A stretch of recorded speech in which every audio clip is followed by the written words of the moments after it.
সংঘর্ষই জীবন। বন্ধুরা, লোকে আপনাকে কি নজরে দেখছে সেটা কিন্তু বড় কথা নয়, আপনি নিজেই নিজেকে কি নজরে দেখছেন এটাই বড় কথা। নমস্কার বন্ধুরা, আপনারা দেখছেন মিস্টার নন্দী অ্যাস্ট্রোলজি চ্যানেল। আমি কৌস্তব নন্দী। শুরু করছি 2025 সালে এমন 3টি রাশি যাদের ভাগ্য খুলে যাবে। সম্পূর্ণ ভিডিওটি মন দিয়ে দেখবেন, কারণ এই ভিডিওটিতে সম্পূর্ণ বিশ্লেষণ করে বলা হবে কোন 3টি রাশির রাজযোগ আসতে চলেছে। 2025 সালে কোন 3টি রাশি নাম যশ ঐশ্বর্যের অধিকারী হতে চলেছে। 30শে মার্চ শনি রাশি পরিবর্তন করবে। বৃহস্পতি 15ই মে 2025-এ রাশি পরিবর্তন করবে।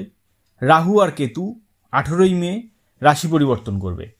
3টে বড় গ্রহ রাশি পরিবর্তন করতে চলেছে।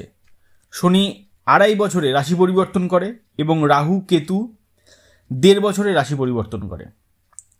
যখন বছর পরিবর্তন হয়, গ্রহ পরিবর্তন হয়, প্রত্যেকটি গ্রহের প্রতিটি রাশির ওপর প্রভাব পরিবর্তন হয়।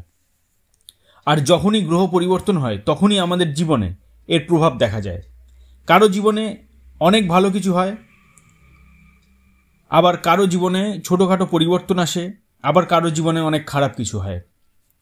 আজকে আমি আপনাদের বলবো 2025 সালে এমন কোন 3টি রাশি আছে যারা খুব ভাগ্যশালী হতে চলেছে। এই 3টি রাশিতে রাজযোগ তৈরি হবে এবং খুব ভালো পজিশনে গ্রহরা থাকবে। কিছু সমস্যার সমাধান হবে, আবার কিছু ভালো পরিবর্তন হবে।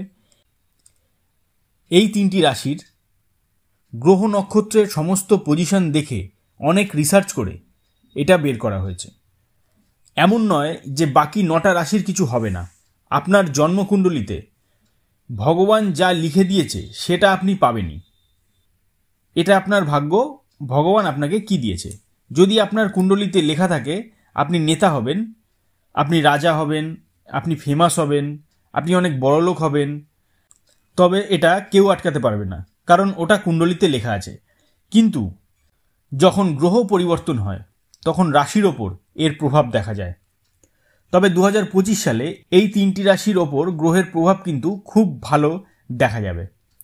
অনেক বড় পরিবর্তন আসবে এই 3টি রাশির জাতক জাতিকাদের জীবনে। মন দিয়ে সম্পূর্ণ ভিডিওটি দেখুন এবং ভালো লাগলে চ্যানেলটি সাবস্ক্রাইব করে বেল নোটিফিকেশনটি প্রেস করে দিন এই ধরনের আরও ভিডিও দেখার জন্য। 2025 সালে সবচেয়ে ভাগ্যশালী যে রাশিগুলি হতে চলেছে তার মধ্যে প্রথম রাশিটি হলো বৃষ রাশি। 15ই মে 2025 সালে বৃহস্পতি আপনার 2য় ঘরে প্রবেশ করবে।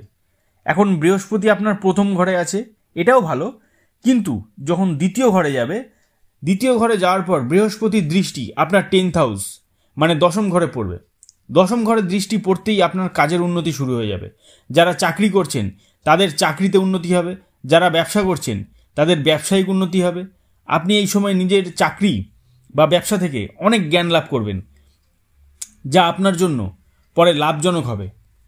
বৃহস্পতি নিজে 2য় ঘরে প্রবেশ করবে, আর 2য় ঘর হলো আমাদের কথার পারদর্শিতা, আমাদের অর্থ, আমাদের পরিবার। আপনার কথাবার্তা আগের থেকে অনেক বেশি ভালো হয়ে যাবে, আপনাকে আগের থেকে অনেক বেশি মানুষ পছন্দ করবে, আপনি সকলের প্রিয় পাত্র হয়ে উঠবেন।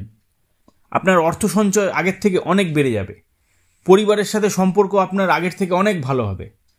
শুধু বৃহস্পতি নয়, শনি আপনার 11th হাউসে থাকবে, আপনার ইনকাম আগের থেকে অনেক বেশি হবে। আপনার সরকারি চাকরি হওয়ার কিন্তু সম্ভাবনা আছে। হ্যাঁ বন্ধুরা, প্রবল কিন্তু সম্ভাবনা রয়েছে আপনার সরকারি চাকরি হওয়ার। আপনার বন্ধুবান্ধবের সাথে সম্পর্ক আরও ভালো হবে। যাদের বন্ধুবান্ধবের সাথে ঝামেলা চলছিল সেগুলো একদম মিটে যাবে। বড় দাদা থাকলে তার সাথে সম্পর্ক ভালো হবে। কাকার সাথে যদি কোনো মনোমালিন্য থেকে থাকে তবে সেটাও ঠিক হবে। তাছাড়া শনির 7ম দৃষ্টি আপনার 5ম ঘরে পড়বে। আপনার যদি সন্তান না থাকে তবে সন্তান হওয়ার কিন্তু যোগ রয়েছে। হ্যাঁ, সন্তান কিন্তু আপনার হওয়ার প্রবল যোগ রয়েছে। আর যদি সন্তান থেকে থাকে তবে তার অনেক ভালো গ্রোথ কিন্তু এই বছর আপনি দেখতে পাবেন। এরপর রাহু 18ই মে আপনার 10ম ঘরে প্রবেশ করবে। 10ম ঘরে রাহু আপনাকে ভালো ফল দেবেই দেবে। 2025 সাল আপনাদের জন্য অত্যন্ত ভালো হতে চলেছে। আমার কথা আপনি লিখে রাখুন। পরবর্তী 2য় রাশিটি হলো তুলা রাশি। 2025 সাল তুলা রাশির জন্য অত্যন্ত ভালো হতে চলেছে। শনি আপনার 6ষ্ঠতম কক্ষে গোচর করবে। আর চন্দ্রের থেকে ষষ্ঠতম কক্ষে শনির গোচর খুব ভালো ফল দেয়। এই সময় রোগ ব্যাধি থাকলে তা থেকে আপনি দ্রুত মুক্ত হতে চলেছেন। কোনো গোপন শত্রু যদি আপনার থেকে থাকে তাহলে তা থেকে আপনি মুক্তি পেতে চলেছেন। যদি সুদের টাকা ঋণ নিয়ে থাকেন তবে এই সময়ে সেটি পরিশোধ হয়ে যাবে। কোর্টের কোনো ঝামেলা যদি চলতে থাকে তাহলে আপনি সেটা থেকেও মুক্ত হতে চলেছেন। এবার আসি বৃহস্পতির গোচরের ব্যাপারে। বৃহস্পতি আপনার রাশির নবমতম কক্ষে গোচর করবে। নবম কক্ষে বৃহস্পতির গোচর করার সময় আপনার প্রথম ঘরে দৃষ্টি দেবে, আপনার তৃতীয় ঘরে দৃষ্টি দেবে এবং আপনার পঞ্চম ঘরে দৃষ্টি দেবে। সবার প্রথমে আপনার মধ্যে একটা আধ্যাত্মিক বিষয় লক্ষ্য করবেন। ভগবানের প্রতি ভক্তি আরও বেড়ে যাবে, বাবার সাথে সম্পর্ক আরও ভালো হবে, আপনার অনেক নামডাক হবে। এই সময় আপনার ভাগ্য আপনার সাথে থাকবে।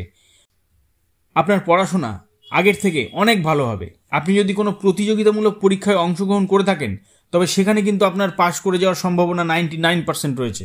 হ্যাঁ, একদম 99% কিন্তু রয়েছে সেখানে পাশ করে যাওয়ার সম্ভাবনা। আপনার ফিজিক্যাল আউটলুক সেটা আগের থেকে অনেক বেশি চেঞ্জ হবে।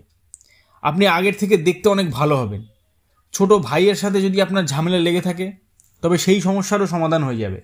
আপনার ভালোবাসার মানুষের সাথে এই সময় সম্পর্ক খুব ভালো থাকবে। আপনি যদি প্রেমের মধ্যে থেকে থাকেন তবে আপনার প্রেম আরও এক ধাপ এগিয়ে যাবে। আর আপনি যদি সিঙ্গেল হয়ে থাকেন তবে এই সময় আপনার জীবনে অবশ্যই কেউ না কেউ আসবে।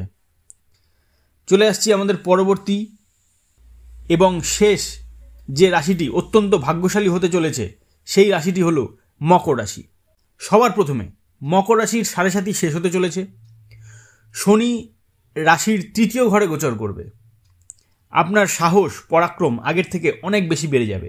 আপনি যেই কাজগুলো করবেন বলে ভেবে রেখেছিলেন কিন্তু করতে পারছিলেন না, সেই সব কাজগুলো আপনি এই সময় করে ফেলবেন। বৃহস্পতি আপনার রাশির 6ষ্ঠতম কক্ষে গোচর করবে এবং সেখান থেকে 10ম কক্ষে দৃষ্টি দেবে, দ্বাদশ কক্ষে দৃষ্টি দেবে এবং দ্বিতীয় কক্ষে দৃষ্টি দেবে। ভাগ্য আপনার কিন্তু সবসময় সাথে থাকবে। সরকারি চাকরি বা উচ্চ পদস্থ চাকরি হওয়ার সম্ভাবনা কিন্তু আপনার রয়েছে। নাম যশ খ্যাতি কিন্তু এই সময় আপনি অর্জন করবেন। পলিটিক্সে যদি আপনি থেকে থাকেন তবে সেখানেও কিন্তু ভালো ফল আপনি পাবেন। আপনার হাঁটু ব্যথা থাকলে এই সময় আপনি আপনার হাঁটু ব্যথা থেকে অনেকটাই মুক্তি পাবেন। যাদের ঘুমের সমস্যা হচ্ছিল, ঠিকমতো ঘুম আসছিল না, এবার কিন্তু তাদের ঘুমের সমস্যা দূর হবে। যদি কোনো বিষয় নিয়ে ভয় আপনার মনে বাসা বেঁধে থাকে এবার কিন্তু সেই ভয়টি আপনার মন থেকে দূর হবে। আগের থেকে অনেক বেশি স্পষ্ট বক্তা হবেন আপনি, অনেক হিসেব করে কথা বলবেন। আপনার টাকা পয়সা অনেক বেশি বৃদ্ধি পাবে, আপনি ভালো সঞ্চয়ও করতে পারবেন। তো বন্ধুরা, আজকের মতো ভিডিওটি এখানেই শেষ করছি। ভিডিওটি যদি আপনাদের ভালো লেগে থাকে তবে অবশ্যই লাইক, কমেন্ট ও শেয়ার করে দিন এবং চ্যানেলটি সাবস্ক্রাইব করে আমাদের পাশে থাকুন। ধন্যবাদ।